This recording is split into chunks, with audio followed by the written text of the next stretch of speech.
All right, guys, welcome into this live edition of the Vawlin Out podcast. I am Grant Williams, and joining me this time back again from his much-needed vacation, we've got Jordan Mountcastle with me. How are you doing, brother? Buddy, I'm just glad to be back. Right, glad man. to see everybody. Man, it's going to be a fun one today. We have got a jam-packed show for you guys here today.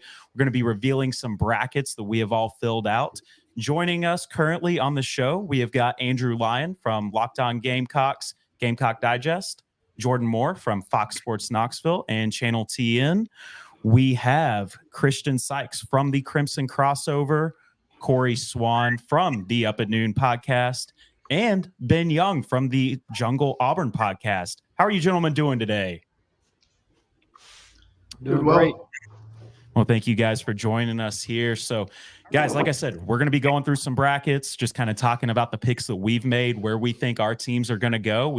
Like I said, we've got a couple of different guys. We've got an Auburn guy, a Bama guy, and a Carolina guy on here. So, got a little bit of everything. But without further ado, guys, we're just going to kind of jump in and go over what we've got on these brackets right here. So, Jordan, this first one is yours, Jordan Mountcastle. Kind of talk me through how you got to your Sweet 16. What upsets do you have brewing and everything like that? Man, I'll tell you what, that Drake over Washington State game, that was one. I don't necessarily call that an upset just because I feel like that 7-10 bracket, we talked about it before earlier. It's really deep, man. It really is. But that I like Drake. I've watched them a few times this year. BYU, that's a team I think everybody needs to be watching. I don't disagree. That UNC matchup there with Michigan State. I was just going to put MSU, but and let people guess. Guess which one was the real MSU? I would have been right one way or the other. St. Mary. I wanted to take them over Bama, but I just couldn't. New Mexico, though, that's a good sleeper team right there. That is a solid sleeper team, I think. Mm-hmm. Baylor. I think they'll handle Colgate. Nevada, Arizona, that could be a better game than what people think. I hope we don't get Peacock down here in the Midwest. Creighton and Oregon, man, I watched them the other night and kind of make their run through the Pac-12 tournament. They kind of impressed me. They played decent ball. Mm-hmm. Sanford over Kansas, man, they come out and just sometimes, man, they just don't look good in the first round, and they've been notorious for getting beat by teams that they should not in the first round. Agreed. Gonzaga's just Gonzaga. I think they'll at least make it through round one. Mm-hmm. TCU's a solid team out of the Big 12. Hard to not take a Big 12 team. Ain't that the truth? Purdue's Purdue. I hope we get that rematch for them. We owe them one. We do. We owe them one. Marquette in Florida. Man, I wanted to take Florida to make a deeper run, but after watching that boy the other night, man, that's going to be a big loss for him, I think. NC State, Kentucky. That's that's one that it would not surprise me if NC State got them. Would not in the least bit. Wouldn't surprise me either. Guys, also joining the show right now, we have our friend Peter Bartell from Fansided. Pete, how you doing, man? Hey, guys. What's up, Petey? So, Jordan, great picks right there. I kind of see everything that you got going on right there. Let's move on to the next one. Andrew, you're up next. How did you get to your Sweet 16? What matchups do you have, and what upsets do you kind of see brewing on the horizon? Yeah, well, guys, looking at the Eastern region, I think this is pretty much going to be a chalk region. You got some really good teams here: UConn, Auburn, obviously BYU, and Illinois. I kind of agree with Jordan. I got a sneaking suspicion that Drake is going to come out firing the first couple rounds. I got them as sort of like a Sweet 16 surprise as a number 10 seed in that region. But again, everything else pretty much a chalk with Illinois. San Diego State getting a slight upset over Auburn seeding-wise, and UConn. And then moving down to the West region, I've got North Carolina pretty much strolling through the first couple rounds. I think that people are overlooking St. Mary's a little bit. South Carolina guys, so I'm used to seeing really slow, methodical basketball, and St. Mary's is probably one of the only other teams in the country that does it maybe better than South Carolina. So I think that they're going to prevent being upset from Grand Canyon, and I also think they're going to get Alabama, who likes to run the floor but can't play a lick of defense, as Nate Oates has said himself. I really like New Mexico in the bottom part of this bracket in the West region. I think New Mexico is going to be pretty much my Cinderella in this entire tournament. I got them going very far in that region. And then Dayton and Arizona. I like Caleb Love and what the Wildcats got going over with Arizona. So I got them in the Sweet 16. Midwest region, I think this is going to be a very chaotic region, to say the least. I think that Tennessee going to have an easy time against St. Peter's and whoever gets out of that Texas, Virginia, Colorado State mess right above them. I can't pick against South Carolina. I know Oregon's on fire coming into the tournament, but I think the Gamecocks got enough to get it done. I think that my biggest upset seating-wise is actually Akron over Creighton. I think that Akron's got good enough shooters. I think they can get into a shootout, potentially win that game over Creighton. And then above them, I got Sanford being Kansas. Kansas is very banged up right now. McNeese over Gonzaga. Kind of feels like Gonzaga stole a number 5 seed, in all honesty. I'm sure a lot of y'all agree with me there. Purdue, I think, is going to be the 1 seed that's going to get knocked out early in the tournament. I got Utah State going a little run to the Sweet 16. And then you look at the South region. It's kind of like my East region. A lot of chalk right here. Texas Tech, I think, is going to be Kentucky for the reasons I mentioned with Alabama and St. Mary's. I just think Kentucky doesn't have a good enough defense. So they'll meet up with Marquette. And then I got Duke and Houston at the top of that South region bracket. Man, I like all your picks. I like all of them. We'll move on to the next. Jordan Moore, you're up. Yeah, so looking in the top of the bracket with UConn, it kind of seems to me that the committee was trying to do everything they could to prevent UConn from repeating as national champion because, in my opinion, they gave them the hardest bracket in the entire field when you look at who they have to go through. I mean, Illinois is the Big Ten champion, Auburn's the SEC champion, Iowa State's the Big 12 champion. That's a pretty tough potential Sweet 16. Florida Atlantic, to me, didn't deserve to be in the NCAA tournament. They've not been playing good basketball. Northwestern's been playing much better down the stretch, so I'm going to take Northwestern to face UConn. San Diego State and UAB. UAB's having to fly across the country to play this game. San Diego State's basically, out on the West Coast. They're still a good basketball team, still rely on the defense. UAB just isn't going to have enough to get the 12-5 upset. Auburn's hot going into the NCAA tournament. I'm looking forward to that Sweet 16 matchup with UConn. I said it earlier today that, to me, kind of looking at the analytics and everything across the board of previous national champions, I think your bona fide national championship game is potentially UConn and Auburn there in the Sweet 16. Kind of going on down, BYU, if they throw it up a lot, shoot a lot of threes, that's tough if they can get hot. Drake, I think Drake definitely can upset Washington State. The DeVries kid for Drake is really, really good. 3-level scorer, can shoot it from anywhere. North Carolina obviously 1-16. I'm really interested in Mississippi State, Michigan State matchup.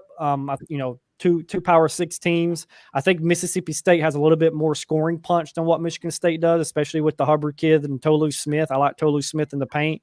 Grand Canyon and St. Mary's. Grand Canyon, to me, this is going to be one of your 12-5 upsets. Grand Canyon has been playing really, really good basketball down the stretch. Bryce Drew's, despite what happened at Vanderbilt, Bryce Drew's a good basketball coach. And I think they pull the upset over St. Mary's. One of the matchups I'm really, really looking forward to is a Charleston, Alabama matchup. If you like high-paced basketball, high-scoring basketball, this is your matchup right here in the first round.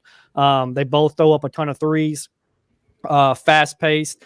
To me, the difference in this game is down the stretch, your Alabama in the past month is shooting below 30% from three in the past month, while Charleston is shooting above 40% from three in the past month. Also, Alabama's defense, as we've seen here in the past few weeks, has been atrocious. That's not a recipe for good things for them to happen if Charleston can hit that at that 40% clip. New Mexico, they've played really, really well. I think they're going to knock off Clemson.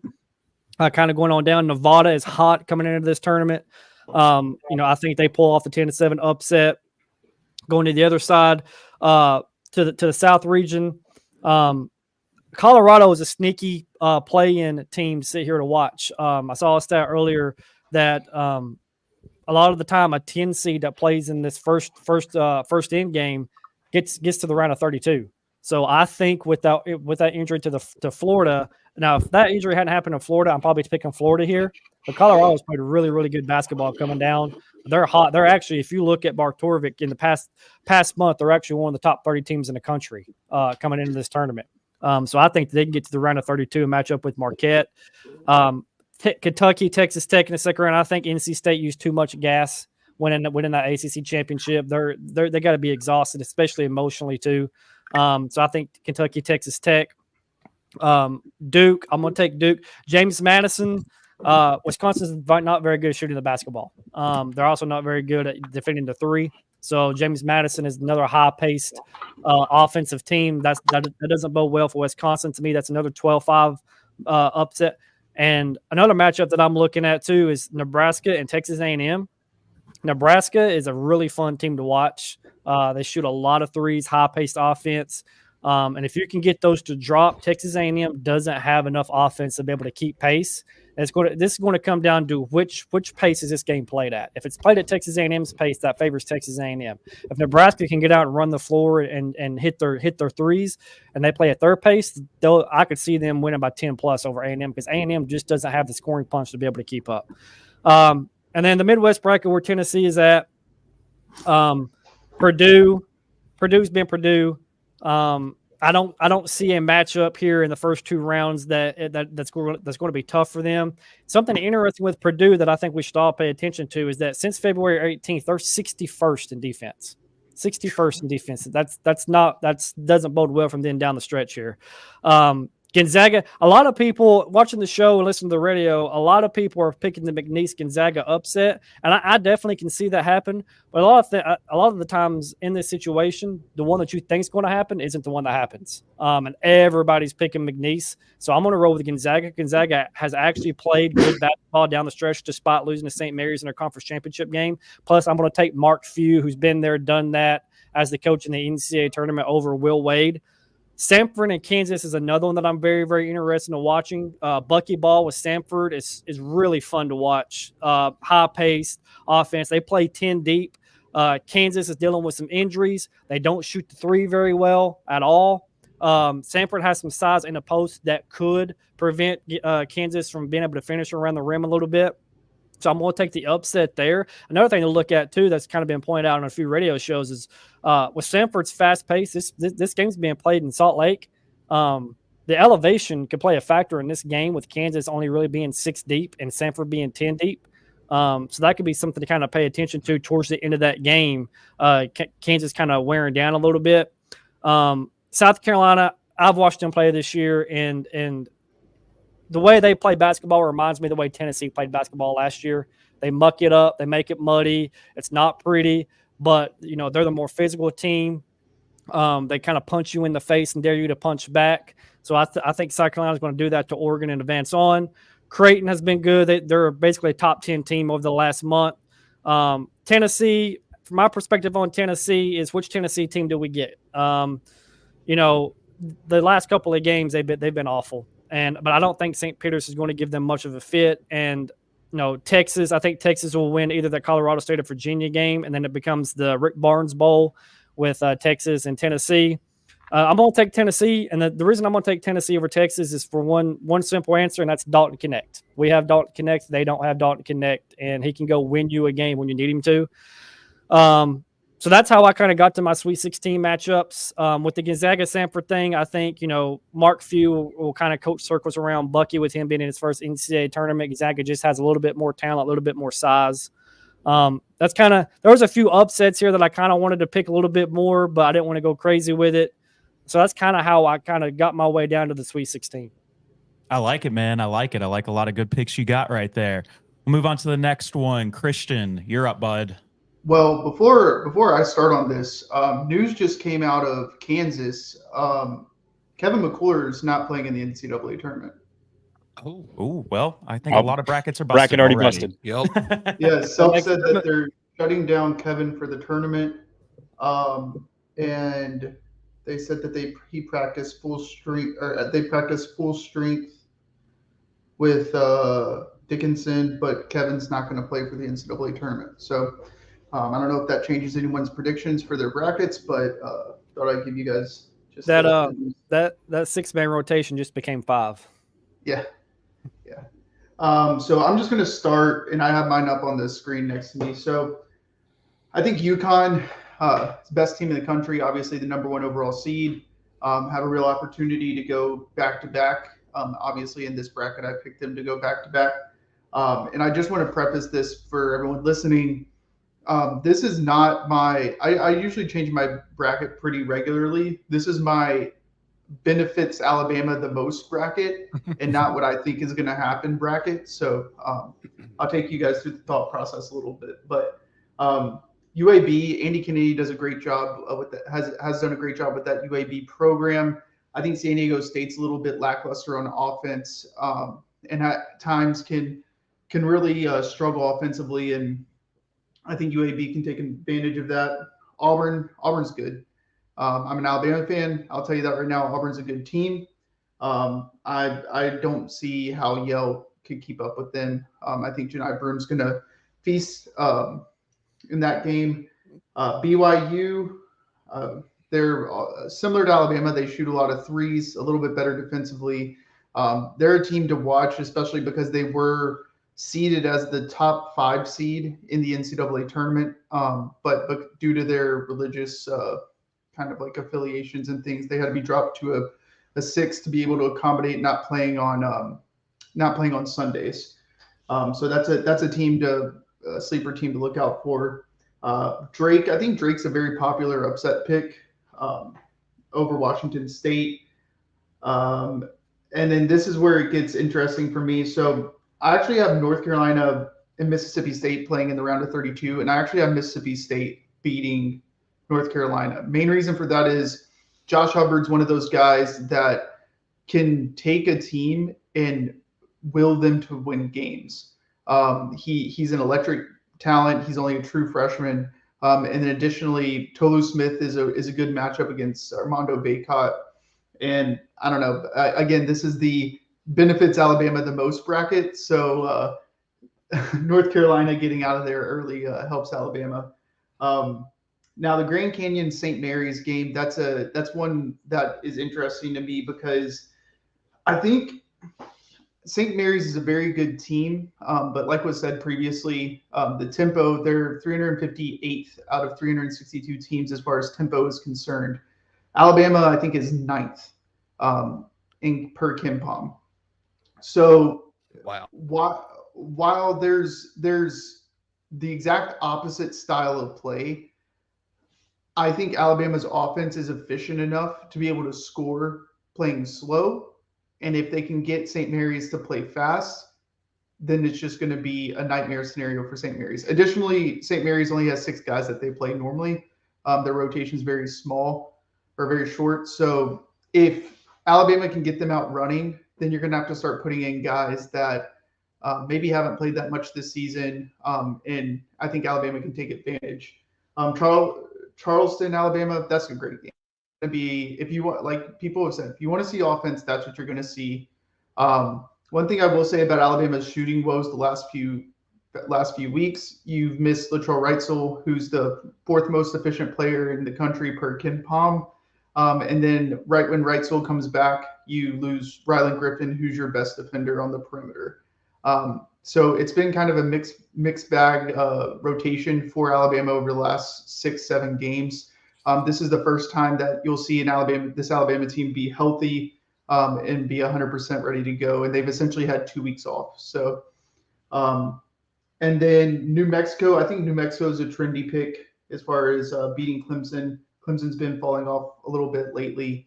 And then Nevada, additionally, is another trendy pick. Moving over to the Midwest, Oregon, I have Oregon beating South Carolina because Oregon's finally healthy. And I love this South Carolina team. But Oregon's finally a healthy team and they haven't been all season. So I think that's a 50-50 toss-up. And I just went with my gut and said Oregon on that one. Sanford, especially with the Kevin McCullough injury coming out, I think Buckyball, with the way that they press in the short rotation that Kansas has, is going to be difficult for them to overcome that.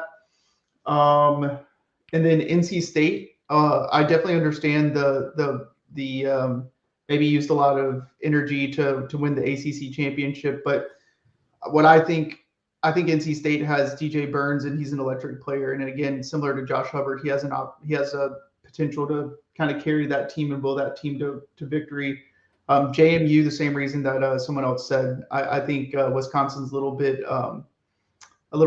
shaky as far as their offensive woes are concerned. And JMU is a very good team. They won 31 games this season. So Definitely no slouch of a team, even though they come in as a 12 seed. So for my Sweet 16, I have Houston, Duke, NC State, Marquette, Purdue, Gonzaga, Creighton, Tennessee, Arizona, New Mexico, Mississippi State, Alabama, BYU, Iowa State, and then UConn, Auburn. I like it, man. I like it. We'll move on over to the next. Corey Swan, you are up, my friend. I'm going to make this short and sweet for everybody. There's a lot of my bracket's a lot of chalk and a lot of Ken Palm with a few upsets, just the right amount of upsets sprinkled on top there. I'm real proud of this bracket. I can't wait to throw it out the window about 3 o'clock Thursday afternoon. First of all, I want to say that I think that the committee was in their bag as far as the entertainment value of this bracket. You look at Tennessee versus Texas potentially in the second round, 3 of last year's Final Four teams in the top half of that East bracket. I really like, I echo what Jordan said earlier with Drake over Washington State. I liked what I saw of them watching them beat Indiana State last weekend. I waffled a lot with Mississippi State and Michigan State. Ultimately, I picked Tom Izzo to move on there. New Mexico over Clemson is a favorite. Well, not a favorite, obviously, but a favorite upset, if that makes any sense at all. Houston, Texas A&M in the second round. I think Houston's the best team this season. James Madison over Wisconsin. I like that upset a lot. Colorado moving on over Florida. I've actually got them in the Sweet 16. Kentucky getting beat by NC State in the second round. I know I'm kind of riding the hot hand with NC State. McNeese over Gonzaga. I know it's super popular to pick. It's everybody's favorite. I'm going to roll with that one as well. Oregon over South Carolina. I like they won the Pac-12 tournament. I'm going to pretty much pick any team that just won their conference tournament. Got Texas getting beat, so we don't get that Rick Barnes versus Texas matchup in the second round. And then the rest of my bracket's pretty much chalk. I like it, man. I like it. We'll move on to the next. Peter Bartell, you are up, my friend. Thanks. See, do you got mine up or I got to share it? Yeah, thank you. I've got yours up right here. Also, I got to ask you real quick. Are those oranges behind you for Tennessee? I think that's what you did for me, right? I got to get in the Tennessee spirit. There you go. GBO, my friend. GBO, since Cuse ain't in it, Syracuse guys is my team. So shout out to the SEC, man. Eight bids, ain't that a record? It's close if it's close. not. Yeah. Ties a record from 2019. It's amazing, man. And I think on top of that, I'll get to my bracket, but South Carolina and Mississippi State were picked bottom of the barrel for the conference. That's just how wild, and I love it, man. I love it. Arkansas, you had to figure was going to be up there. We're not, so good stuff. UConn and FAU, thank you. Grant or Jordan, you filled this out for me either way. Thank you. I'm a millennial and don't have a working printer, so No worries, man. Appreciate it. Got you. FAU I had just because it's right. FAU, they made the Final Four last year. UAB's had a great season. Honestly, San Diego State, obviously making the Final Four last year, had a great one. I just kind of see, like, not that they're down, they're more down than last year, right? Whether you agree with that logic or disagree, that's why I picked it. You could argue the same for FAU over Northwestern compared to last year as well. But I picked FAU, right? So you ended up filling out like 4 brackets after this too. And I felt maybe best about this one. I don't know. You mix and match, you know what I mean? And like I think the guy before me was saying, they're thrown out by the end of the first round of games on Thursday. So BYU, they shoot lights out, and I don't recall where they're playing in Omaha, I guess. So I heard somebody saying, I think it was Andrew on the Lockdown series with the college basketball. They were saying the air in where BYU plays, which makes sense, is different, right? So they're a good shooting team, but that could affect them, which I thought was interesting. Nonetheless, I picked them. Big Ten, I hate the Big Ten, therefore Morehead State.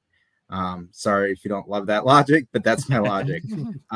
Carries over from football. So Drake, great team this year. Washington State kind of, rounded into form late. Iowa State is killing it, right? Especially late in the season. So pick them over South Dakota State. UNC over the 16. Mississippi State turned it on this year, like we talked about. Dude, I don't know about you guys, but like Michigan State, 14 losses. I can't get past it. You got a team like Indiana State. Sorry, go ahead. It doesn't seem right. Like Michigan State should not have that many losses. Yeah. Right. But why are they in? Brand? Tom Izzo? Yeah, that's what it is. Yeah. Izzo for sure. I don't know, like you got a couple you seem to follow a little bit closer, but Indiana State was a top team that came to my mind as a snub because they didn't win their conference tourney. They lost in the final, I think in overtime, right? Yeah. Indiana State got screwed in this whole bracket. FAU shouldn't be in, Michigan State shouldn't be in over a team like Indiana State. I don't understand what the committee was thinking on this one. And they're talking about expanding the tournament. I think that's ridiculous because all you're going to get is more of these mediocre fringe Power 6 teams in that don't deserve to be there instead of actually getting good mid-major teams in. Mm-hmm. Yeah, you're right. NC States that don't win their conference tournament, right? Yeah, That's do we need more Texas A&Ms? Do we need more Mississippi States? No. I don't think so. No. Right. And the thing with Indiana State also is they brought back pretty much their entire roster, which was good last year. Nobody wanted to play them because no Power 6 team was willing to schedule them on a neutral court or go there because they knew that was a potential loss of how good Indiana State. So their non-con strength of schedule was awful because nobody would play them. I'm a big Indiana State. That's my favorite mid-major because Shirt's there. He used to coach here in Tennessee at Lincoln Memorial. He had the D2 program rolling, so I followed them for a while. So I'm a big Shirts fan. So it really irked me that they left Indiana State out of this thing and put a bunch of these mediocre Power 6 teams in. I wouldn't say nobody wanted to play them. Alabama did play them this season. That's a good point. It's a very good point. And it's like Shirts said, in the Alabama loss, I still think Alabama wins that game any day of the week. But Indiana State in that game was missing their best player in Avila. Yep, I agree. Mm-hmm. Yep. Kareem Abdul-Jabbar. Kareem Abdul-Jabbar, yeah. Very fortunate that he was in jeans that game. And their two worst losses in the middle of their conference schedule, they were missing one of their starters, which is one of their best players also. So it's just I think they're the first team and that's top 30 in net to not make the NCAA tournament, but we got teams in the 50s and 60s in net that made it over them. It's just, to me, it's ridiculous. Of course, I agree. Pete, what other upsets you got or what other good picks you got on this one right here, man? So I got Grand Canyon over St. Mary's. I agree. Grand Canyon's playing well. This was tough, though, because St. Mary's looks a lot better than they did at the start of the year. So very, very tough matchup. It's going to be a good 12-5. Bama, I do have beating College of Charleston. I just don't have them get far. You can see that there. And then I have Grand Canyon beating Bama. New Mexico, Eddie House and Jamal Mashburn, 2 NBA names you probably all know. Their sons are both on that roster. Good team, too. And Clemson's been Clemsoning up and down. So New Mexico State it is. Baylor over Colgate. Colgate, though, being a Cuse fan, they played us early season. They played us tough. So I almost picked them, but on the counter, I'm like, well, they played us tough. We ain't nothing to write home about this year, right? So therefore, I went Baylor. Nevada over Dayton. I went the counter here because Dayton, I think, is the more traditional name, especially when it comes to the big dance. So therefore, went Nevada. Logic doesn't always make sense, right, in a lot of these brackets, but I'm not going by KenPom necessarily for any or all of these in this bracket, but sometimes you just kind of go with somebody made a point earlier. Okay, like it's supposed to be Zaga. Yeah. So should it be Zaga? And they're weaker this year. So like they said, that's a Samford pick potentially, or in the first round, McNeese State, right? But that's the obvious that usually doesn't happen. So that's kind of, I get in my own head a lot too. I feel that Arizona picked them over Long Beach State. That's super interesting. And I'm really rooting for Long Beach State because didn't awkward news leak out that their coach is like fired, but he's still coaching? Yeah. So that go Long Beach State. That would be amazing if they won, but I have Arizona. Bring it home. Yeah. Houston, Texas A&M, love Buzz Williams right now, man. He's got him rounded into form at the right time. Nebraska is good, though. Somebody mentioned it earlier. James Madison's had a killer year. They beat Michigan State earlier in the season. I think what they have, it's 3 losses on the season. Wisconsin, though, they're hot. But the counter is like James Madison's had some time off, right? Wisconsin just had a gauntlet in the Big Ten tournament.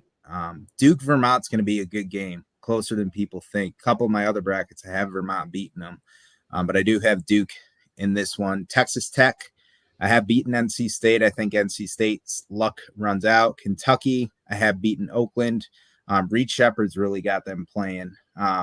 Besides the SEC tournament, which they laid an egg, but who didn't lay an egg, right? A lot of teams, laid eggs. Auburn. Don't forget about them. Right. And that's so Auburn, right? Like you got a 4 seed, you get screwed. You don't get the 3, first of all, which I disagree with. The bigger thing I disagree with is you're thrown out to Spokane, Washington, and Bama, by the way, is a 4, and you're a 4. Like you know what I'm saying? There's just a bunch there that, like you guys were saying, that committee. There's some questionable stuff here. And I know I heard from like Grant and Jordan and other Vols fans, like, how much does it weigh? Because Tennessee got screwed a few years ago when you won the tourney. It didn't improve the seed line at all. So I don't think it matters. I think this proves that the tournaments don't matter. The conference tournaments, they don't matter. Well, except that to rest is to rust. You see a lot of these teams that come out of nowhere, win their conference tournament, and stay hot through the end of March Madness. Correct. Yep. Auburn example in 2019. Yep. I'll rephrase that and say the Sunday games on the conference tournament don't matter because they had the brackets filled out at midnight. Why is the SEC even doing it on Sunday anymore? They should be Just doing move it it on to Saturday. Yeah. Well, Tennessee got screwed 2 or 3 years ago when they should have moved up a seed line for winning the SEC championship. They didn't. Auburn, there's no reason Auburn should be a 4. Like they're closer to a 2 than they are a 4. Yeah. Well, Yeah. Well, I'll say this, a couple of things. One, the reason why they don't move it to Sunday or Saturday is because of the TV deals with ESPN. Yeah. And then as far as Auburn is concerned, there's not been a top 3 seed ever in the history of the NCAA to get a top 3 seed with less than 500 quad 1 record. And Auburn's only won, I think, after the Florida game, 3 quad 1 games. That's the telling sign. And the reason why Alabama didn't drop is because of their strength of schedule. We had an opportunity to talk to Greg Byrne, who's on the committee last week, and he said that he's the biggest proponent for strength of schedule. As far as non-conference strength of schedule, what are you doing as far as teams are concerned? And you can see that with Auburn, who won 6 more games than Alabama, but was only 1 spot ahead of Alabama on the seed lines. As far as Alabama was the 16th overall seed, Auburn was the 15th overall seed. Auburn's non-conference strength of schedule was extremely low. And on top of that, they played the 14th most difficult schedule in the SEC this season.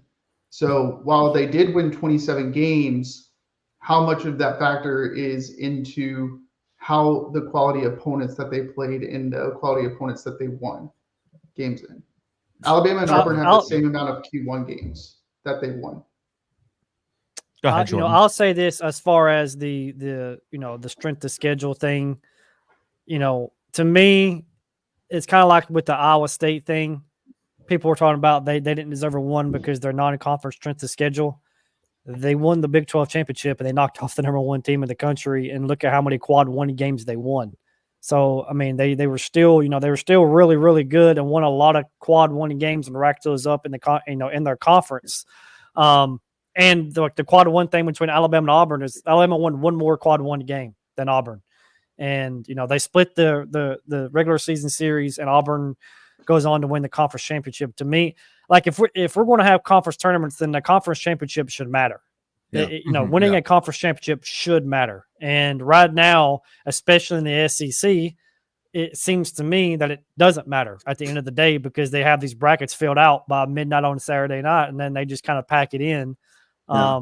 And I don't agree. I said it when I first started talking. I think the committee screwed this entire bracket up. I think C lines and where they have teams playing and the way they put teams in certain brackets, they screwed the whole thing up. And there's got to be a better way to, and the NCAA kind of came together and they created the net, yet they didn't even go off their own creation, because they left out Indiana State, who's top 30, and they put a Virginia team in who's, I think, in their mid 50s. They created this thing, and then they just completely ignored it, went off something else. It's just that's the problem that you get into when you have humans on a board who all have different opinions and different outlooks on things, trying to fit teams in. There's not a really any type of, in my opinion, consensus of who the best teams are, which, in my opinion, I think you should get Ken Palmer and you should get Mark Torvik in a room together and let them figure out a bracket. And I will guarantee they would come up with a better bracket than this committee does. I agree. Absolutely. Yeah. Pete, do Take you us have to any more church. points you want to make on yours? So I'll summarize it real quick. Yeah, I understand and I agree they messed it up. For Tennessee fans, you got to be happy with your draw. I'll say that. Oh yeah. I posted an article on X. I didn't think they were making it far, because somebody said it earlier. They have Connect. I don't see anything consistently beyond Connect like I do in Auburn, game after game if he's shut down. However, the way it is set up, man, is phenomenal. So I just go Vols all of a sudden. I think they can make a serious run based on, I think it benefited them. And yeah, they play St. Peter's. St. Peter's don't have Shaheem Holloway. So I know a lot of people are going to go Peacocks and all that. It ain't the same team. So you're right on kind that. of my one remaining point.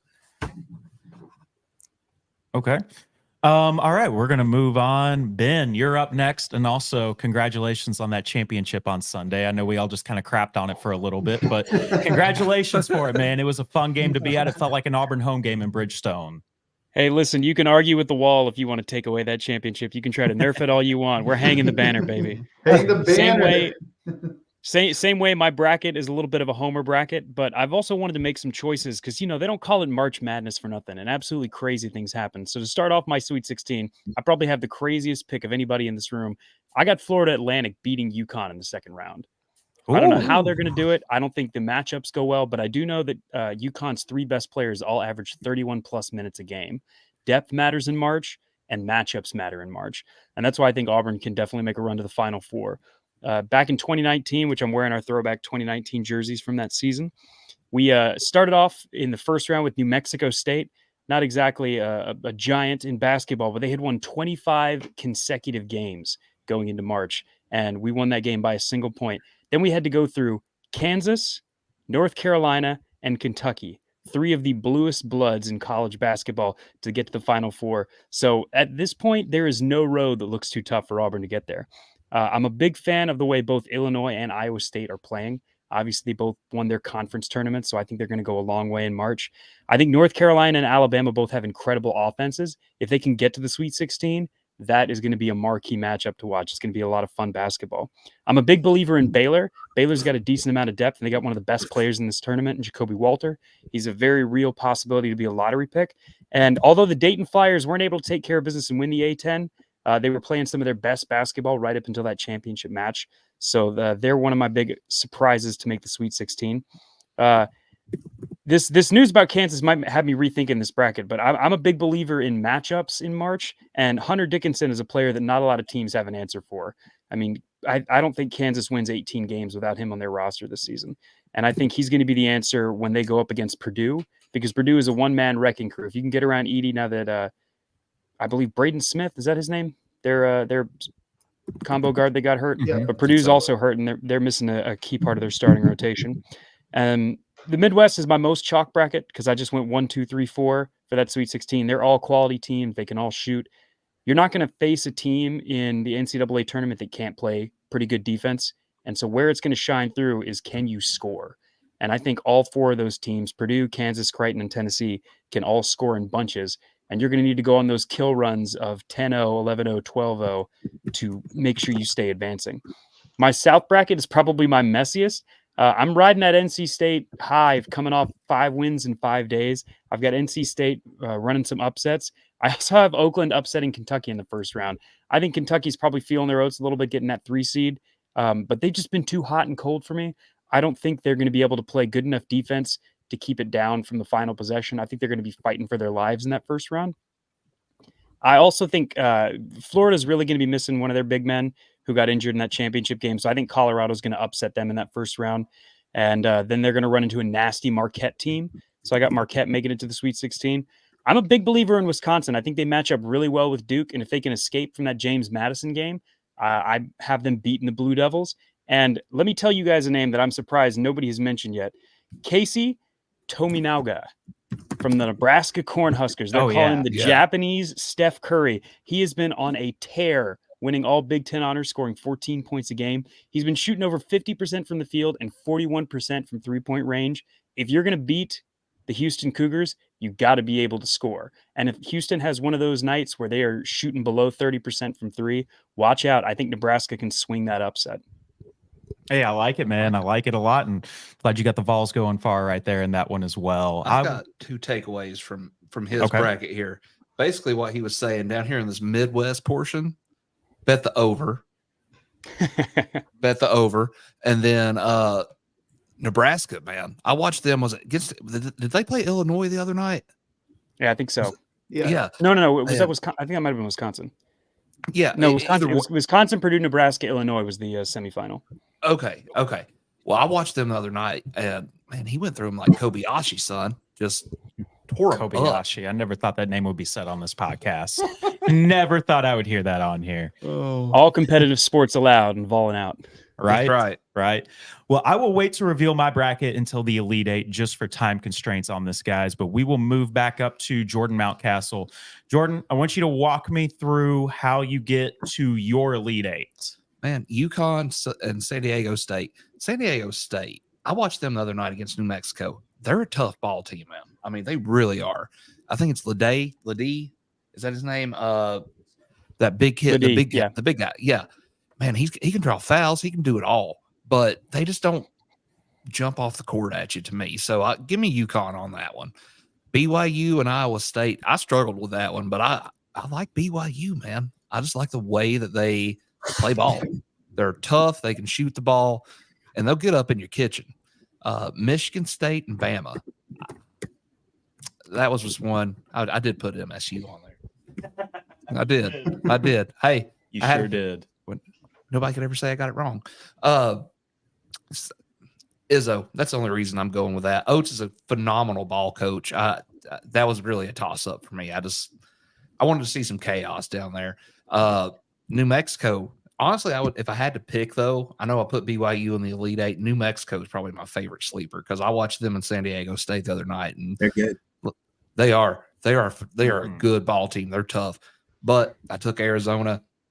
I wouldn't be surprised, though, if that upset right there didn't actually happen. Duke, got a soft spot for Duke, but that JMU game, that might be a tough one for them. I agree. But if they get Houston, I want to see Houston go down too. Mm-hmm. Really do. NC State, Marquette, give me Marquette. NC State, I think their legs are going to give out on them before long. It'll do, Pig. It'll do. You know what I mean? Mm-hmm. Purdue, Stanford, I want that rematch with Purdue. That's the only reason I picked that one. And I like Tennessee's chances in the rematch if that does happen. I do too. You get Zach Edey out of that game, you give yourself a phenomenal chance to win. Well, and it's not even just that. Jonas Adu and Tobey Walker are playing much better now than they were back then. Yes, absolutely. I think they can do some damage in that game. Mm-hmm. All right, we'll move on. Andrew, you're up next. Walk me through how you got to your Elite Eight. Okay, well, I guess I'll start with the East region. UConn taking on San Diego State. A couple guys have already alluded to it, so I'll just carry over the same theme. San Diego State's not a great shooting team. I do think that they'll find a way to escape the first weekend, but UConn, I think, is just going to be a buzzsaw for them in that Sweet 16 matchup. So I got UConn moving on to the Elite Eight. Illinois versus Drake. Drake, again, I think is going to be a really good story in that region, but I think they'll just run out of gas by the time they face the Fighting Illini. Fighting Illini's got a great offense. I just think that their matchups work out well for them with Morehead State and BYU in the first couple rounds, and then Drake in the Sweet 16. So I got Illinois facing UConn, the Elite Eight in the East. Moving on to the West, North Carolina St. Mary's. Again, as much as I love to watch great defense, at some point you do have to be able to score. And St. Mary's, I think, smaller rotation, second weekend, facing a North Carolina team that, by the way, is out for blood in this tournament, to be honest with y'all, because they didn't make it last year. And they have a lot of guys still remaining on that roster from that national runner-up squad that they had a couple years ago. And I weigh that heavily when I look at North Carolina. So I think they move on to the Elite Eight. New Mexico, Arizona. I think New Mexico, they're going to upset Arizona and make it to the Elite Eight to match up with North Carolina. I love that offense. I think the matchups that they have set up well for them. Clemson is the pure definition of a roller coaster. Baylor, offensively oriented. I think they can win a shootout there. Same deal with Arizona. A lot of teams getting shootouts, it seems like, in the Pac-12. So I got New Mexico facing North Carolina. The Midwest, Tennessee, South Carolina. It hurts my Gamecock heart to say it, but I just think that Tennessee, defensively speaking, not even talk about Adult Connect, Tennessee's defense is phenomenal. They're one of the few teams this season that has really been able to get South Carolina out of sorts at times. The Gamecocks were able to hit timely shots in Knoxville. They couldn't make it happen in Columbia. Jonas Aidoo is one of the few front court players that I've watched this year that can really match up well with South Carolina in the front court. So I think that puts them over the top there and into the Elite Eight.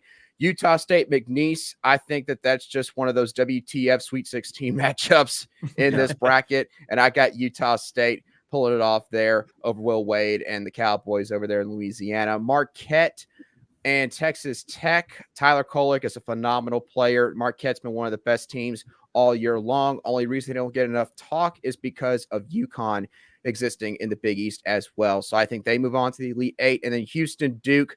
I just think that Houston matches up well with Duke. Duke, I don't think, has enough outside shooting on their team. And with a younger front court with Kyle Filipowski, with Jamal Shed and those guys, I just think the Cougars are going to have too much defensively, and they move on to the Elite Eight to face Marquette in the South region. Hey, I love it. I'm glad you picked Tennessee on that one, too. Hope you're trying to win some points with Vol Nation right there, right?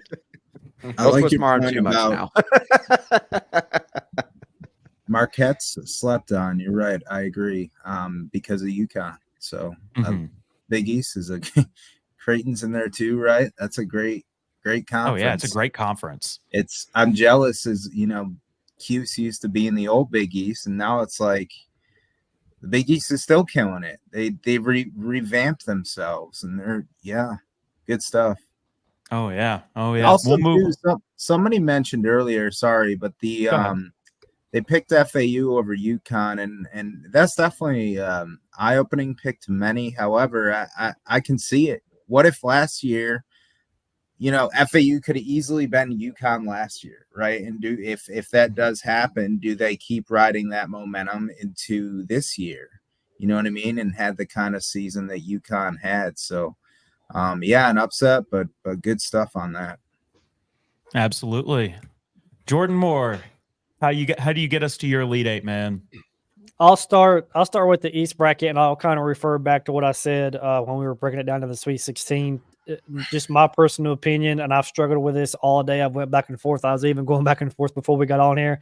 To me, your national championship game is UConn or Auburn. The winner of that game, to me, in my personal opinion, is going to be your national champion. When you look at, all the data from Ken Palm, from all these previous, national champions and where they fell analytically and everything, these two are at the top of both of all those data points. And it comes down to Broome and Klingon.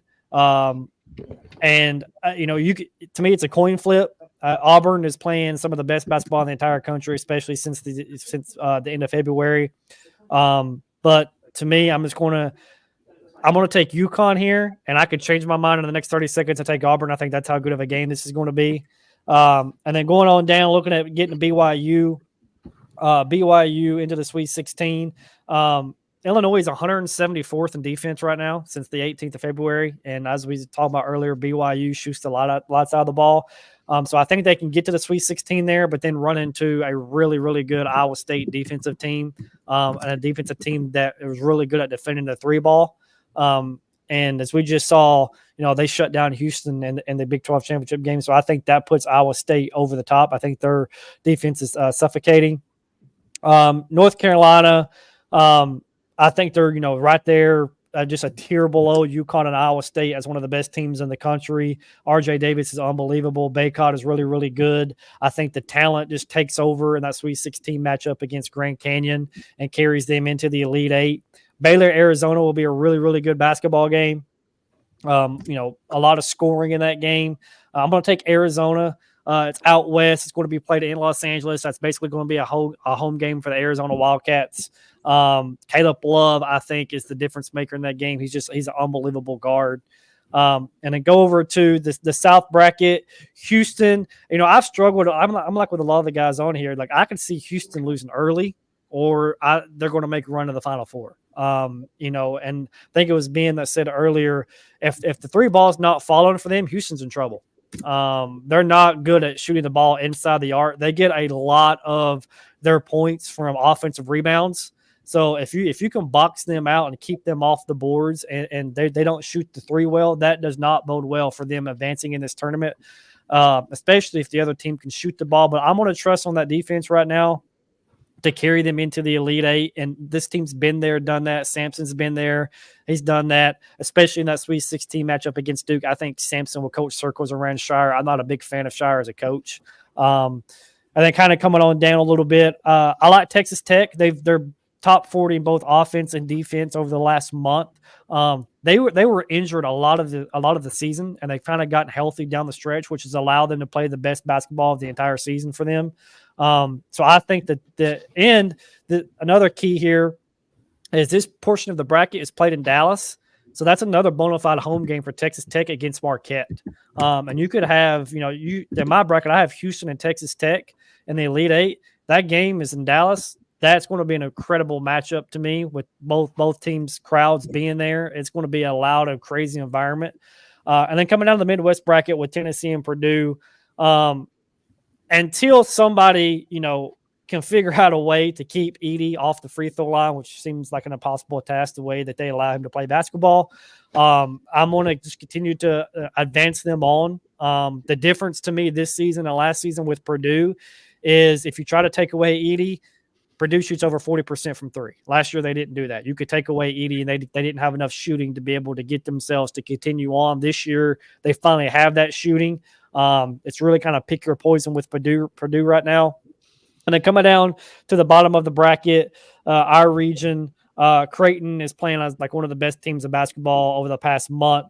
I can't pronounce the guy's name, but they got that 7'1" center that averages almost 3 blocks a game. He's a menace around the rim. And the thing in this matchup too with South Carolina here, South Carolina is not a great jump shooting team. And Creighton plays a lot of drop coverage and they dare you to shoot the basketball. Which is why they don't force a lot of turnovers. They don't foul a lot. Teams don't get to the free throw line a lot because they don't foul because they play such drop coverage, which is why they're so good defending the paint. And if South Carolina's shots aren't falling, that's not a good recipe for them in the Sweet 16 matchup against Creighton. So I'm going to take Creighton.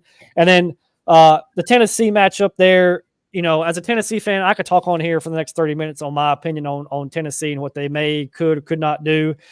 Unfortunately, as a Tennessee fan, the only thing that I can say in this situation is Rick Barnes is our basketball coach, and I cannot trust him in a do or die game to pull the strings necessary to get his team to win that game, X's and O's wise, to get where this team needs to go. To me, Tennessee's been ranked top 8 in the AP poll since December 18th.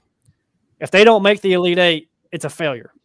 You're a top 8 team all year long. If you don't make the Elite 8, it's a failure of a season.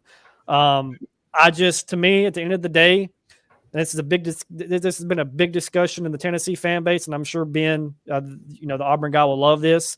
At a tournament setting, I'm taking Bruce Pearl 10 out of 10 times over Rick Barnes. Oh, hell yeah, I am. So that to me, that's the difference maker for Tennessee in March. You may have Dalton Connect, and I get that, and he's incredible. But when you have Rick Barnes, who has notoriously come up short in March, and you're starting to see now Tennessee has nobody outside of Dalton Connect that is a consistent scorer that can take the pressure off of him. And one of the things with Tennessee in this Creighton game is 5 out of 8 of Tennessee's losses this season have come against somebody who has a big physical 5-man and slows the pace down and punches Tennessee in the mouth. And that's exactly what Creighton is going to do. Jonas Adu is more of a finesse player than he is a banger, and he's not going to be able to bang against the 7'1" guy Creighton has. So that's how I got to Purdue and Creighton there in the Midwest in my Elite Eight. Okay.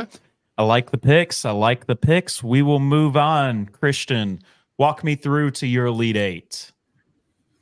Hold on just a second. I'm going to make a comment. Okay.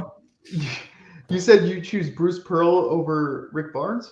10 out of In 10 a tournament times. setting. In a tournament setting, yes. There's a reason why we call him regular season Rick. Just so you're aware, when you're saying that, Bruce Pearl's only been out of the first weekend one time at Auburn. And in the past 10 years as a head coach, Bruce Pearl's accomplished more than Rick Barnes has in 37 in the tournament. I'm just saying that the statement that you would want a coach that's been out of the first weekend once in his tenure at Auburn is wild, but that's neither here nor there. He's won 2 conference championships in the past 6 years. Rick Barnes has won 2 in 37. Also Rick took Barnes Tennessee to their only Elite Eight. Rick Barnes hasn't been to the Final Four in 18 years. And Bruce Pearl was there a handful of years ago. X's and O's on the court. Bruce Pearl, X's and O's, is a better X's and O's coach than Rick Barnes. Bruce Pearl will take a 4 seed to the Elite Eight. Rick Barnes is a great program builder and a great culture builder and a consistency, and that's why they win a lot of games. And when it comes into a one-game situation setting and he has to get on a whiteboard and X's and O's somebody, I'm taking Bruce Pearl on a whiteboard over Rick Barnes. I was just pointing out their NCAA tournament success, mostly to take shots at both Tennessee and Auburn. So that's what I think that's what it is right there more than anything, right? Shots fired. Hey, Sorry, check Coleman for a Final Four banner. I'll wait. Oh, we got one. It's in women's basketball. Hey, we got plenty of those. Yeah, I was going to say, if you want to talk women's basketball, hang on. Tennessee can, well, I don't know. Andrew might be able to beat us all. Andrew's right got now. us now on this one. Currently, all-time Tennessee. Hey, if you guys want to talk basketball, I'll talk adapted athletics. Our women's adapted athletics basketball teams won like 6 of the last 7 national championships. But. Oh, well, we suck now in women's basketball, so it doesn't really matter. If we'll talk women's basketball, I'll go on a really bad rant about Kelly Harper, so that's probably not a good idea. Yeah, let's save that for a different time. Anyway, so tune in next week. For my Sweet 16, I agree with you on and I know I was taking shots at Auburn and Tennessee. I think both of these teams this year are excellent. I tweeted out in January that Tennessee, Auburn, and Kentucky were far and away the best 3 teams in the SEC. And I still believe that. That UConn-Auburn game is going to be a fun game to watch. At the end of the day, I think what is Auburn's ultimate downfall is their guard play. I think that they have an insanely good front court with Jalen Williams and Janai Broome. But I think at the end of the day, the lack of efficiency with Aiden Holloway and Trey Donaldson, and Katie Johnson is what's going to end up being Auburn's ultimate demise in the NCAA tournament. Yeah, I'm taking Cam Spencer and Tristan Newton in that situation. Yeah, exactly. BYU is just like Alabama. Like I said previously, they could get hot. But I love Iowa State's defense, and I love teams that have length and can really lock down defensively. Alabama was a lot like that last year. Obviously not like that this year. So I have Iowa State. And then again, this is just a homer pick. In my actual bracket that I have on ESPN, I have UNC beating Alabama in this game. But because I wanted to make it interesting, obviously I put Mississippi State in there. Alabama's beaten Mississippi State twice this season. I think they do it again for the third time. New Mexico is one of those teams that can get hot, and that's you always pick a double-digit seed to make the Sweet 16. I think the last 14 years there's been a double-digit seed to make the Sweet 16, so that's my double-digit seed. But I ultimately have Arizona, like someone said, who's basically playing a home game to win that game. That Creighton-Tennessee game is also going to be a very fun game, but at the end of the day, Baylor Shireman's going to do things to the Tennessee interior defense that's been lackluster throughout the season. And I think Creighton moves on. Purdue seems like a team of destiny as far as losing last year to a 16 seed.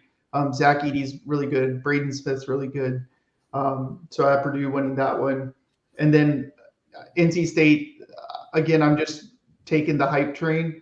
But ultimately, I think Tyler Kolek and that Marquette team, now that they're finally probably be healthy by then, would be able to take them down. And then Houston's defense is just so good that defense wins in March and guard play wins in March. And I just think Houston's a good enough team to get it done versus Duke. Hey, I like it, man. I like it. We will move on. Swan, get me over to your Elite Eight. Come on, Birdman. Swan, you're on mute. I've got UConn over Auburn. I kind of echo what Jordan Moore said. I think those are the two best teams in this bracket, besides maybe Houston.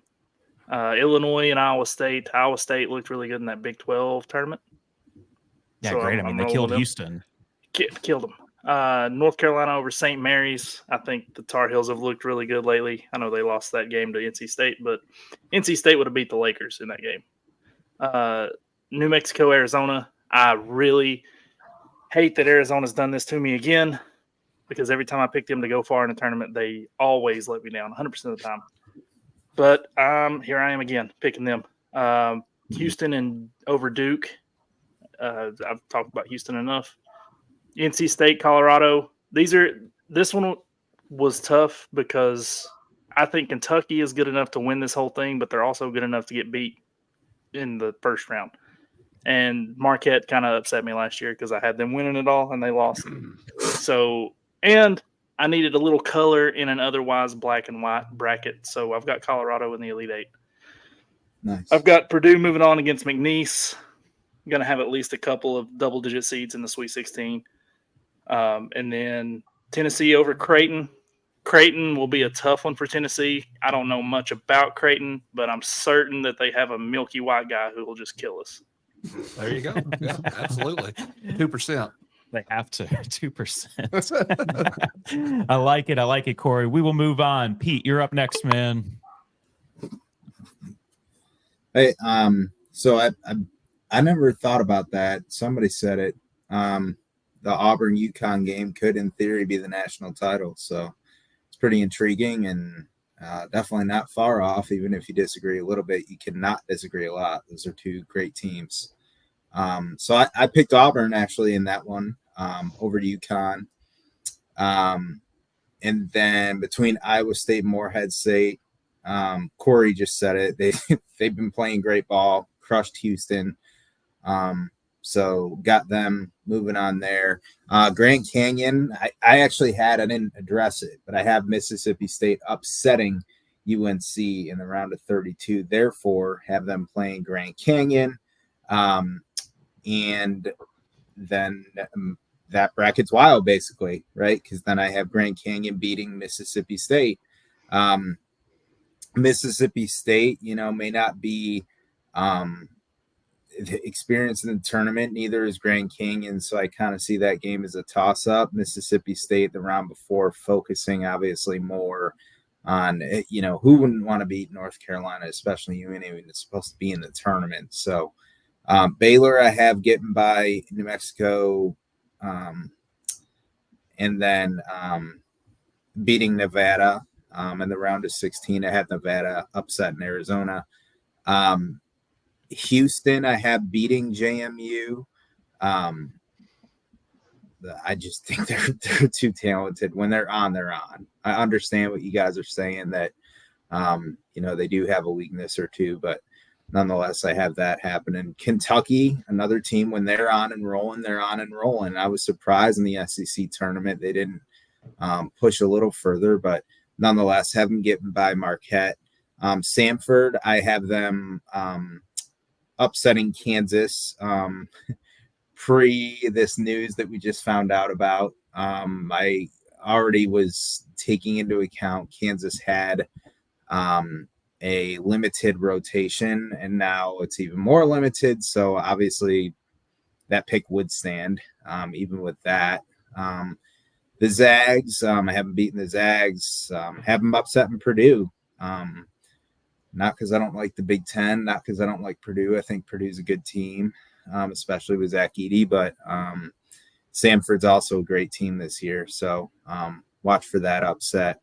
I do have Tennessee beating South Carolina. They just, I think they beat them in the last matchup this year, right? When they played them head to head, they waxed them in Columbia, right, Andrew? I was listening to Andrew's pre-game on that, and his Locked On. Check him out. He's got good stuff. I'm plugging him, but right now on Lenoris Sellers, the QB, and how he's going to shape up. But anyways, got into some basketball, and he had me excited for that regular season game that the Gamecocks would get it. But given that, basically, I picked Tennessee to advance over Samford. So that's what I got. Love it, man. Love seeing Tennessee move on right there. Ben, you're up next, man. Well, you're going to notice a theme with my bracket, besides that it's very Auburn homer. But I'm really valuing the front court in this tournament. I think the thing that we all love about March Madness is you can have a game where a team just absolutely plays out of their mind and does something incredible, because you only got to do it once. It's win or go home. And we talk about this a lot on the Jungle podcast. I think it's because of how bad Auburn has been previously. But someone mentioned that, winning at the end of the year, winning in these tournaments is the only thing that matters. I got to disagree. I think there are 3 incredible championships you can win in college basketball season: the regular season, the conference tournament, and then winning in March. All 3 of those mean you can have a really great season. So I don't think Tennessee should knock winning a regular season championship. I don't think Alabama should knock sweeping the regular season and the tournament last year. It's nice to be in an SEC where I don't think Kentucky's won a conference championship in about 5 years. So we've broken that stranglehold for a reason. Exactly. So I think FAU is going to come down from the high of having beaten the number 1 overall seed UConn the night before, or 2 nights before. And I think Auburn's going to get that win. I think Iowa State's ability to play long, rangy defense, like we saw them play in that Big 12 tournament, is going to match up really well against Illinois' offense. So I got Iowa State moving on. I think that Alabama has the offense to go all the way, but I think it's their defense that's going to be a struggle, just like it has been for them all year. I think Cormac Ryan, they're not going to have a guy that can run him off the 3-point line. So I see North Carolina advancing out of there. Dayton, as a team, gets 33 points a game from their front court, but the rest of the team shoots 40% from 3. So I think Dayton is going to be my Cinderella team in this run. I think they're going to make it to the Elite 8 before they run into that buzzsaw from Chapel Hill. Tennessee, I think, can beat Creighton. Creighton is a fantastic shooting team, but I've watched Tennessee play incredible defense all year. I think they're going to be pissed coming into this that they couldn't get out of that first round of the SEC tournament. And I think Kansas has been doubted by everybody all year and is going to be doubted even more with the big announcement of a big injury. So I think Purdue's going to be looking past them. I don't think they're going to get a good scout, and I think Kansas is going to pull the upset there. Marquette is just a better team than anybody else that they're going to face in these first couple of rounds. They definitely have the disadvantage of having to play in a really tough Big East this year. So they don't look as good on paper as they look on the court. I think NC State is going to be matching up against Oakland in the second round, so that's an easy win for them. But they're going to run into a really talented Marquette team. Talent's going to win out in March. Same way with Wisconsin and Nebraska. Nebraska's going to be a fun Cinderella story if they can make it to that Sweet 16. But Wisconsin's got a dominant front court, and that's going to lead them to the Elite 8. Love it, man. Love hearing it right there. We're going to go right back to the top right here. Jordan Mountcastle, walk us through to your final 4. Man, I got BYU getting ousted. Bad as I hate to say it, Huskies down the Cougars. Okay, not nothing big there, but MSU. They're either way. It don't matter which one it is. They're going down. Yeah, they're going down to Zona.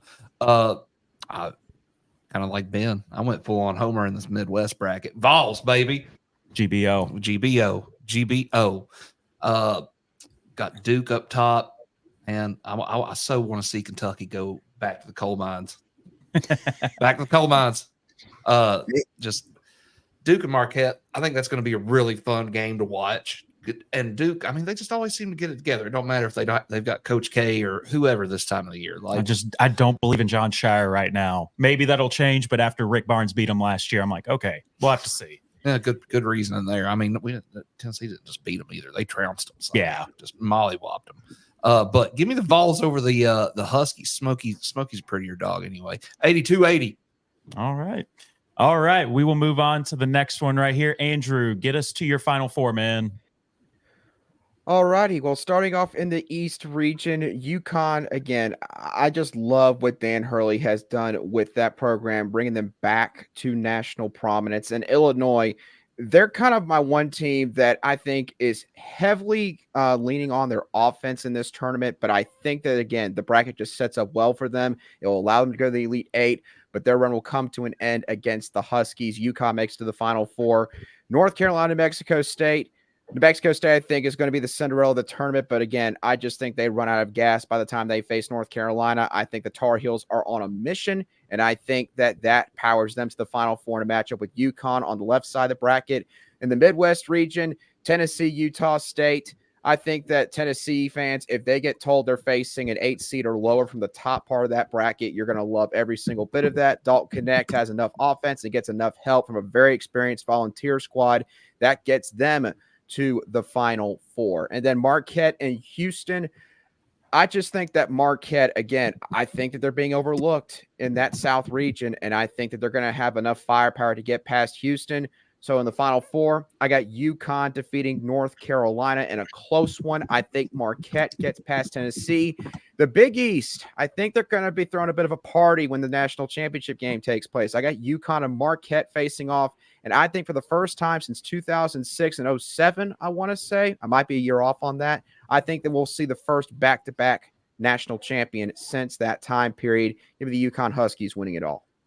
Okay. I like it right there, man. We'll move on to the next. Jordan Moore.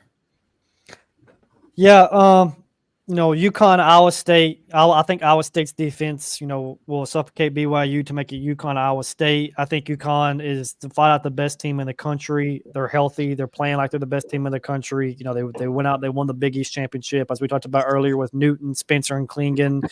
That's a really hard trio to be able to slow down. So that, to me, that pushes them into the Final Four. Down at the bottom, North Carolina, Arizona. To me, that's a bona fide home game for Arizona.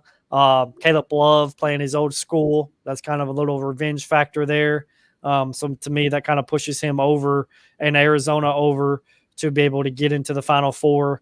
Going to the South bracket, kind of breaking this bracket down. I'm kind of really big into the analytical, statistical aspect of it, and I've hung on to the boundaries of what Ken Palm puts out there of your past national champions going all the way back to 1999 and the criteria that they fit. So that's kind of how I got to my Final Four, is whittling that criteria down to see who actually fits that national championship top criteria to do it. Houston is one of those teams playing in Dallas. They're basically going to get a home game. I think they're going to be ticked off the way they lost that Big 12 championship game. That's going to motivate them to play, even harder on defense, and they'll figure it out on the offensive end, in my opinion, and get just enough done on the offensive end to be able to get them to the Final Four. And at the bottom of the bracket, with me, taking Creighton to upset Tennessee, I got Purdue and Creighton there in the lead 8. To me, I think the story is going to be Zach Edey and Purdue and Painter finally getting this program back to a Final Four. Edey winning the National Player of the Year. As I mentioned earlier, Purdue finally has the shooting to be able to go with the post presence of Edey. He's pretty much unstoppable at this point, which to me, has me taking them over Creighton to get to the Final Four, to have my Final Four as UConn, Arizona, Houston, and Purdue. Okay. We will move on to the next. Christian, you are up, my friend. So I have UConn, Iowa State. I think UConn's by far the most talented team in the country, and you can kind of see where this is going if you can see my bracket. So I have them in the Final Four, and then Alabama, Arizona. Again, I don't, just so people are listening and so you guys understand, I don't think Alabama's getting to the Elite Eight at all. I think in my actual bracket, I have them losing in the round of 32. But for conversation purposes, let's just throw them in the Elite Eight. But I think Arizona is just too talented. Their offense is too good. And Alabama's defense is ultimately going to be their downfall in this scenario that I've somehow concocted. Then Purdue, Creighton, that's going to be another offensive game. But like someone just said, Zach Edey's going to do what Zach Edey does. If I was 7'5", I'd be as good as Zach Edey is at basketball. That's all I'm going to say on that point. But I just think Purdue's, again, similar to UConn, maybe like a team of destiny in regards to last season, how they ended up. And then Houston, Marquette, that's going to be a great game. I think really good offense versus really good defense. But ultimately, like I said prior, defense wins championships. Defense wins in March, and I got Houston in the Final Four. Okay. Give us your championship game as well. We're doing that with this segment as well. Okay. I have UConn, Purdue. Again, I think those have been the two best teams all season, with Houston being theirs as well. And ultimately, I think UConn goes back to back. Okay. So we got a couple saying UConn's going to repeat back to back for the first time since the Gators did in the early 2000s. You know, the thing about his bracket, though, it's not far-fetched for Alabama to make it to the Elite Eight. I don't think it is. I think the Alabama team's still good. I really do. They've had a couple bad games, but I mean, they can shoot lights out whenever they're on, and when they get on, they're on. There's no questions asked there. If UConn, I've been saying this, in this show, if UConn and Auburn is what I'm saying is your bona fide national championship game, the runner-up of what I want to see is what he just had. What I had is I want to see UConn Purdue.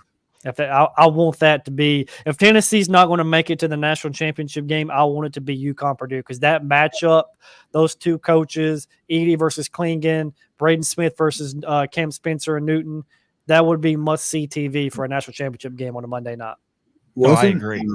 You guys were talking about Danny Hurley earlier. Wasn't he at Arizona State before UConn? That's Bob's brother. Oh, okay. Yeah. Bobby Hurley used to coach at Buffalo, and Nate Oates was an assistant before Bobby went to Arizona State. And both those guys worked for our guy, Danny White. But where was Dan Hurley before UConn? Rhode Island. And he did good there. Yep. Mm-hmm. Well, the guy's done well everywhere he's been. Yeah. All right, Christian, I like you. Go ahead. Shaheem Holloway is another one. I wish Seton Hall got in, talking about, I guess, arguably a snub, but he'll get there.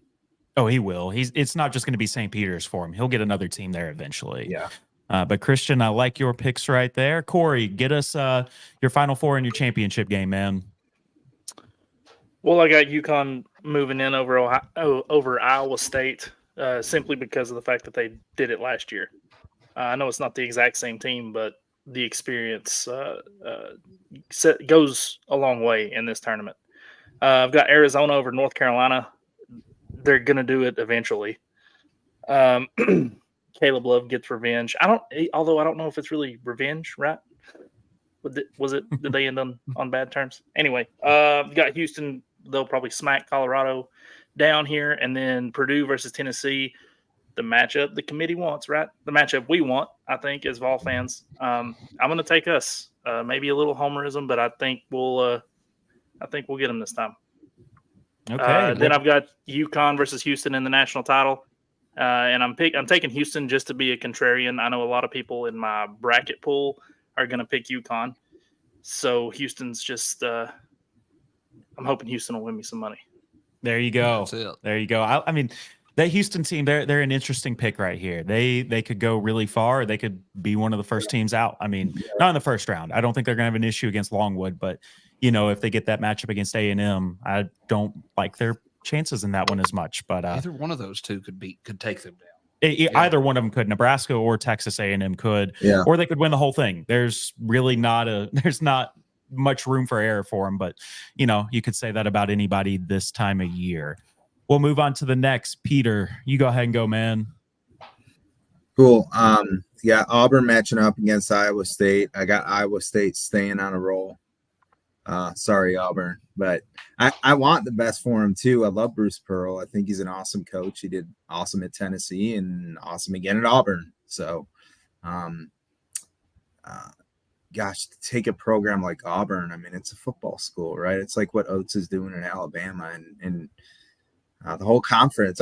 We were talking earlier about like them, mailing it in before the Sunday championship games even happen. I mean, to be blunt, I just think they're biased against the SEC when it comes to basketball. I think, it's branded as a football conference and rightfully so, but the elevation is obviously there. The 8 bids is unquestionable. That's happened, but the seeding it's like they just kind of, maybe it's the Sunday thing. I'm not saying it's not, but I also think there's something to be said for it. It's just like, oh, whatever, it's the SEC. Like, not pay too much mind or attention to it. That's just my opinion. But I have so I have Iowa State and Baylor matching up. I have Baylor beating Grand Canyon, so Grand Canyon's run comes to an end. And then I have Iowa State beating Baylor. On the other side, I have Tennessee beating Samford, so their Cinderella run ends to the Vols, and then Kentucky beating Houston. I think Kentucky keeps it rolling, unlike the SEC tourney. And I also think they beat the Vols. Sorry, Vol fans in here, but you're not making any friends with Vol Nation right now, man. There's a lot watching. and Calipari versus, like we were talking about coaching. Calipari versus Rick Barnes. I mean, Calipari's not on the top of his game like he was. However, I still take him in a head-to-head coaching matchup if you want to talk about coaches. And Reed Shepherd's playing really well for Kentucky right now. I know they haven't had the production, but they have 3 guys over 7 feet. So they got size for sure. And then how far are we going? Do you want me to do the whole thing or? Yeah, do your championship game as well. Okay, cool. So I got Kentucky, Iowa State, and then Kentucky ultimately taking the whole thing. So I just think with an 8 bid league, I mean, chances are good that somebody makes it. And I'm not calling a Mississippi State or South Carolina that's like a lower seed, like improving, right? But I think one of the traditional powerhouses takes it home, and hopefully that's the Cats. I think you're by yourself on that one, saying you hope it's the Cats. I hope you're wrong on that, just for our sake, right there. We'll move on. Ben, you're up next, my friend. Yeah, listen, as much as it pains me to do it, I got to respect Tennessee's ability to play here. I love that they were only able to get to the Elite Eight with Bruce, but I think if they were ever going to do it, this is the team. I think they're going to make it into the Elite Eight and play against an absolutely gassed Kansas team. So Tennessee is going to get to the Final Four. I think Marquette is going to have the easiest road of anybody. I've given them a lower seed in every single matchup that they're going to play. So I think they're also going to cruise into the Final Four. I think Auburn matches up well enough defensively with Iowa State. And I think our ability to rotate size into that game is going to make a difference to get Auburn to the Final Four. And I think Dayton's dream run comes to an end against a North Carolina team that's just got too much firepower. I think Auburn can bully in the front court with Jalen Williams and Chaney Johnson at the 4 to do enough damage to draw some early fouls, make life hectic for North Carolina, make it to the title game. And Marquette, Tennessee, if that matchup can happen, that is going to be some offensive fireworks for sure. Probably the only game that Tennessee is going to play in this tournament where it just turns into an absolute shootout barn burner. But I can't have a Tennessee-Auburn rematch because I'm afraid of how that would turn out. So I have Marquette winning with the upset to get the title game where they ultimately fall to the Auburn Tigers. And Bruce Pearl brings Auburn their first basketball national championship. I'll say this. If Tennessee doesn't get the national championship, you're my pick just because of Bruce. And you a little bit, Ben, but just because of Bruce mainly. Yeah, right. So, okay. Listen, well, I see Christian down there shaking his head. Listen, I love your basketball IQ. It's very high. You very clearly know ball. But come on, man. If you're not here to be a homer, what are you doing?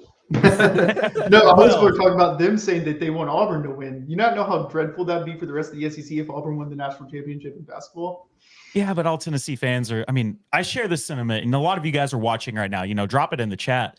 Do you guys want to see Bruce Pearl win it if Tennessee doesn't? I mean, personally, I want to see Bruce Pearl win it if Tennessee doesn't, but that is just me. And with moving on to that, I'll show you guys my bracket that we have not seen yet this entire time. My Final Four is Texas Tech and Tennessee. Shout out to my good buddy Aaron. I know you're watching this. So I had to pick your school a little bit right there. But I do have the Volunteers advancing against Texas Tech. I think Tennessee is just too good of a team compared to Texas Tech on that. I have Auburn and Arizona in the Final Four, and I've got Auburn advancing for an all SEC championship. Auburn versus Tennessee. Tennessee beats Bruce Pearl. Go Vols. Oh, with the backbreaker, son. Yeah, we gotta go with it right there. I don't know if I'm allowed on this podcast ever again if you're going to pick Alabama losing in the round of 32. That's all I'm going to say. Yeah, does anybody have any comments on my bracket? I mean, I've got McNeese State as my Cinderella this year. I've got them going to the Elite Eight and losing to Tennessee. I just like Will Wade. That's the reason why. I mean, he's a Tennessee guy too, grew up in Nashville, so have a little bit of a soft spot for him there. And I've got St. Mary's going to the Elite Eight as well. I like the St. Mary's. They're hot. Oh yeah. And then Will Wade has done amazing things. He ain't gonna be at McNeese State next year. Even he would still be at LSU if he didn't get himself in trouble. Right. Yeah. For things that are now completely legal. Listen, my partner is an Arizona grad. She would get mad at me for saying this, but they are always terrible in March Madness. Somehow they're always ranked a little bit too high. If Arizona can finally make a Final Four this year, that to me is the biggest shock in your bracket. I think maybe. They've gotten worse the last 3 years under their head coach. 3 losses, then 7, then 8. That was my logic. March Madness is crazy, but I don't see it getting them to a Final Four. Maybe a win or 2, but. Well, it's kind of like what Swan said early on. I'm going to throw this whole thing away about 3 p.m. on Thursday. Right. So who knows?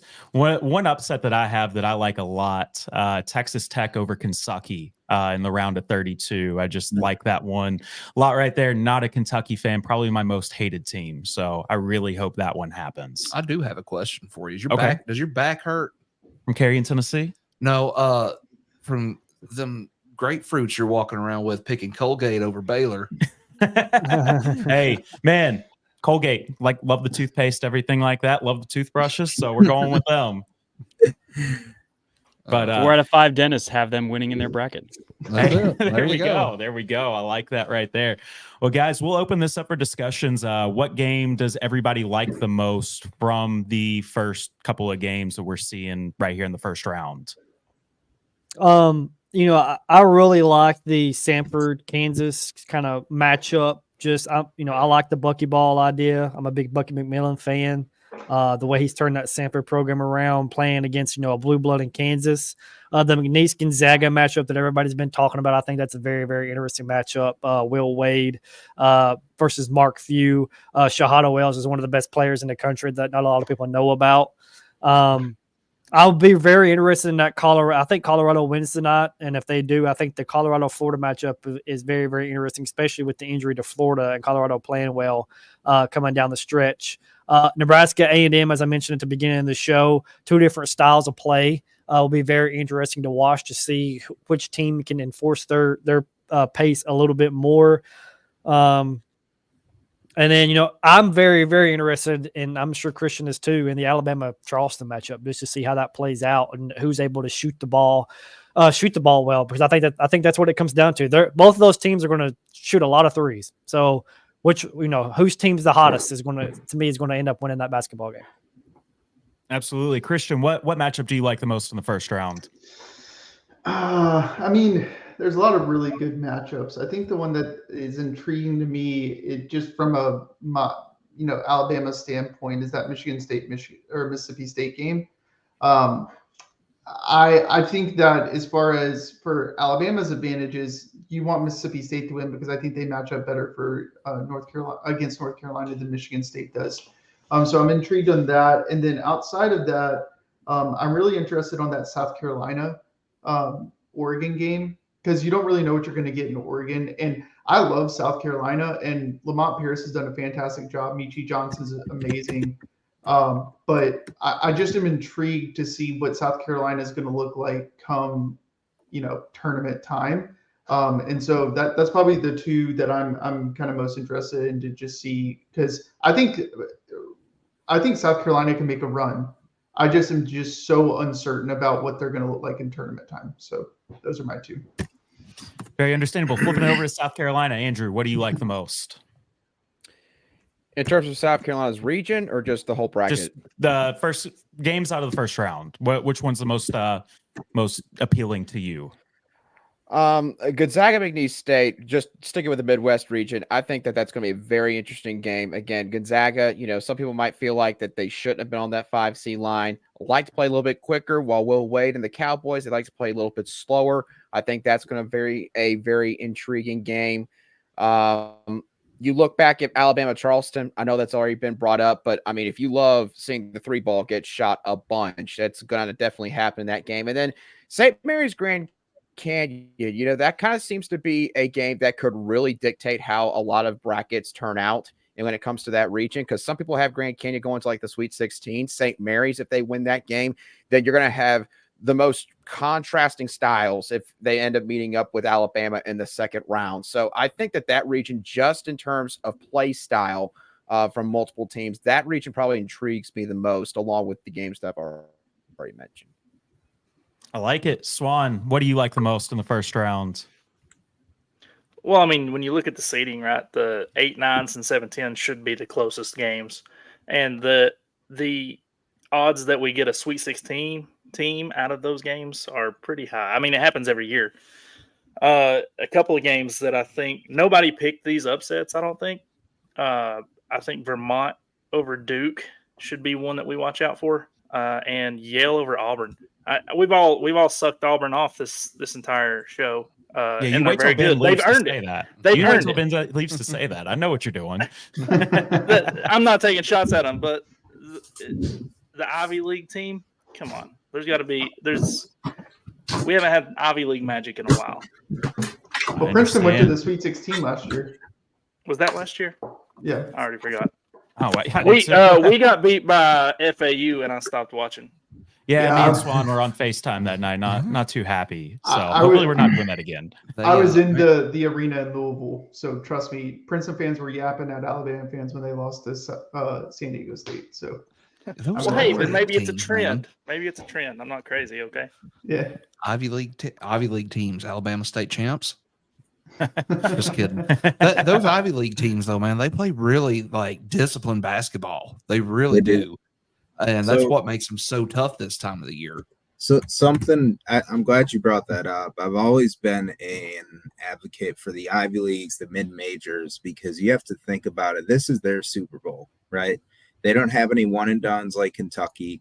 They don't have any individual, show out. It's tournament time. I'm on the main TV networks trying to get my draft stock up for the NBA drafts. Let me be selfish. This is team ball. These are guys that a lot of the time, the ones that are playing are juniors and seniors. They've been playing together for 3 or 4 years. NIL ain't really that much of a thing. You're not seeing as many transfers and such because they're not high profile names. So I really appreciate that statement.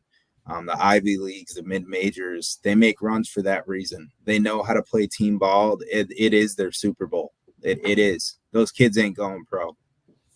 Yeah, well, they're all going to be working in finance, handling all of our money here in a couple of weeks after that. Yeah. Jordan, what do you like the most out of the first round? Buddy, I'm looking forward to that New Mexico Clemson game. I really am. I think that's going to be a fun game to watch. I'm looking forward to BYU Duquesne. Duquesne's been playing good ball lately, man. So that's going to be a good one. I'm going to echo Swan on Duke and Vermont. I'll just tell you guys right now, you guys are all wanting Auburn. If the Vols get put out, I'm pulling for Duke. Got my own reasons, but I'm pulling for Duke. That's my deuce. There you go. So, but Oregon, South Carolina, I think that'll be a fun one. That first week, man, that first night or two, man, that's going to be fun. I want to see. I'm hoping Izzo gives me the right MSU. You know what I'm saying? Yeah, not Chris Jans. No, we don't want none of that. We don't need no Jans. Right. Jordan, why do you have a soft spot for Duke? You mentioned earlier. Oh man, they've helped me a lot with my health over the years. So their hospital over there is great. Awesome. Lots of good people down there. I don't hate them, much like 90% of the country, but I was simply curious because most people do not have a soft spot for Duke. Before Their like players North would just Carolina. stop tripping It's a soft people spot for that. constantly, then they would get a lot more Yes, fans. that does aggravate me. Nice. But I'll just tell you Before- right now, that's a beautiful campus over there. Before Yeah. Bruce Pearl decided to show up in Knoxville, I was actually a Duke fan. My Oh, man, dad, you're gonna my say that dad live? was, my dad was a massive Duke fan because obviously, Tennessee sucked in basketball throughout basically his entire adulthood. So in high school, I was a massive JJ Redick fan. Loved JJ, watched pretty much all the Duke games, and then thankfully Bruce Pearl decided to show up on Rocky Top and save me from spending an entire life of being a Duke fan. So. Hey, you look better in orange than you'd look in blue. Way man. better, That's yes. all I'm going to say right there. The Yes. Jordans are Dukies. Right. Guys, I mean, the one matchup that I thought that somebody would bring up when I walked around on this, that Texas A&M and Nebraska game. They play each other in the women's bracket as well. And the athletic director from Nebraska just left to go to Texas A&M. So maybe there's some added motivation there. Yeah. I think that one is pretty interesting when it comes to that. But guys, this has been a ton of fun tonight. We've had a blast on here breaking down brackets, talking ball. Myself and Jordan are going to be releasing a new episode tomorrow, and we're going to have a special guest on with us to help us break down St. Peter's. So make sure you guys look out for that. Going to be breaking down what we're going to call the Ziegler Bowl. Zakai Ziegler's little brother plays for St. Peter's. So let's make sure we all check that out. It'll be dropped tomorrow at 6 a.m. Eastern. But as always, guys, go Vols. Go Vols. We Go Vols. appreciate See you you guys. guys.